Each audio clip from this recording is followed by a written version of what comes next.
നമസ്കാരം. സുഭാഷിതം ഡിജിറ്റൽ ചാനലിലേക്ക് എല്ലാവർക്കും സ്വാഗതം. ഈ ചാനൽ എല്ലാവരും സബ്സ്ക്രൈബ് ചെയ്യണം, സംഭാവനകൾ അയച്ചു തരണം. ഗൂഗിൾ നമ്പർ വച്ചിട്ടുണ്ട്. പരസ്യങ്ങൾ തരിക, നിർദ്ദേശങ്ങൾ അയയ്ക്കുക. 1925 പ്രശസ്ത കാർട്ടൂണിസ്റ്റായിട്ടുള്ള അമേരിക്കയിലെ കാർട്ടൂണിസ്റ്റായുള്ള ബോബ് മൈനർ ഒരു കാർട്ടൂൺ വരച്ചിട്ടുണ്ട്. ആ കാർട്ടൂണിൻ്റെ ഇതിൻ്റെ തമ്പിൽ ആ കാർട്ടൂണിൻ്റെ പടം കൂടി കൊടുക്കാം.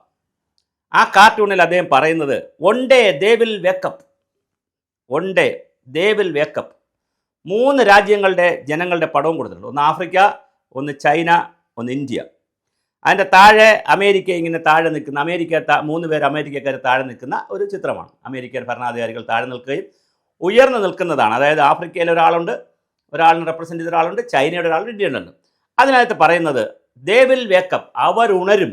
ആരാ ഉണരുന്നത്? അവർ, അതായത് ഈ 3 രാജ്യങ്ങൾ. Almost 100 years ago the famous US cartoonist Bob Minor had a realisation. അദ്ദേഹം ഒരു തിരിച്ചറിവ് അദ്ദേഹത്തിനുണ്ടായി, ഒരു വെളിപാടുണ്ടായി.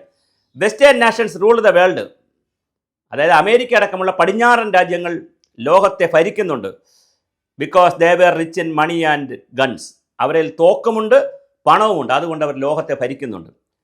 China, India and Africa were poor in money, ചൈനയും ഇന്ത്യയും ആഫ്രിക്കയും പണത്തിൽ പാവങ്ങളാണ്. അതുപോലെ ഗണ്ണിൽ അവർക്ക് തോക്കുമില്ല. അന്ന് തോക്ക് മതിയല്ലോ, ഇതുപോലെ മിസൈലൊന്നും വേണ്ടല്ലോ, അപ്പോൾ ഇല്ല. And poor in money, but rich in people, അവർ പക്ഷേ ജനങ്ങളുടെ കാര്യത്തിൽ അവർ റിച്ചാണ്. ഈ 3 രാജ്യങ്ങളും, Africa, China, India. One day, ഒരു ദിവസം വരും, the balance of power would shift, പവറിൻ്റെ ഈ ശാക്തിക ചേരിയുടെ ബാലൻസ്, സന്തുലനം തിരിയും. എത്ര മനോഹരമാണ്. 1925 പറഞ്ഞു. കറക്റ്റ് 100 വർഷമാകുമ്പോൾ സംഭവിക്കുകയാണിത്.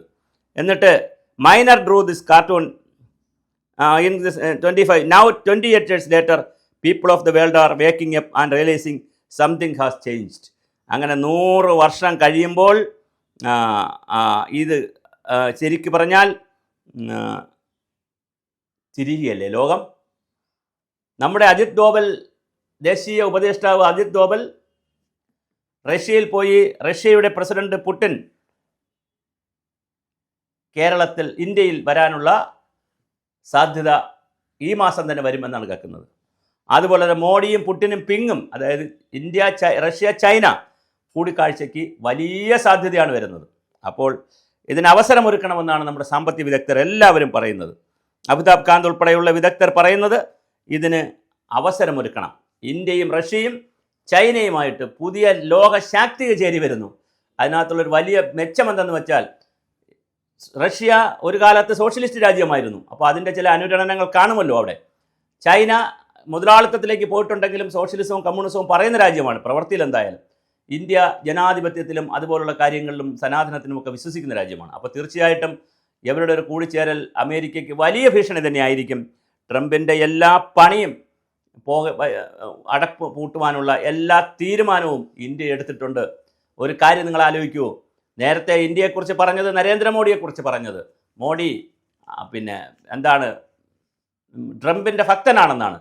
നമുക്കാരോടും ഒരു ഭക്തിയുമില്ല, സ്നേഹവുമില്ല. നമ്മുടെ രാജ്യത്തെ കർഷകരെയും പാവപ്പെട്ടവരെയും സാധാരണക്കാരെയും ഒക്കെ, പശു തൊഴിലാളികളെയും അല്ലെങ്കിൽ കർഷകരെ, മൃഗ പരിപാലിക്കുന്ന ആളുകളെയും കന്നുകാലികളെ പരിപാലിക്കുന്ന എല്ലാവരെയും തീർച്ചയായും രക്ഷിച്ചിരിക്കും എന്ന് തന്നെയാണ് പ്രധാനമന്ത്രി കഴിഞ്ഞ ദിവസം ഒരു വലിയ യോഗത്തിൽ പറഞ്ഞത്. കർഷകരുടെ യോഗത്തിലല്ല പറഞ്ഞത്, ഒരു എലൈറ്റുകാർ ഇരിക്കുന്ന ഒരു യോഗത്തിലാണ്. എലൈറ്റ് മീൻസ് വേറൊരു ഓഡിയൻസിനോടാണ് പറഞ്ഞത്.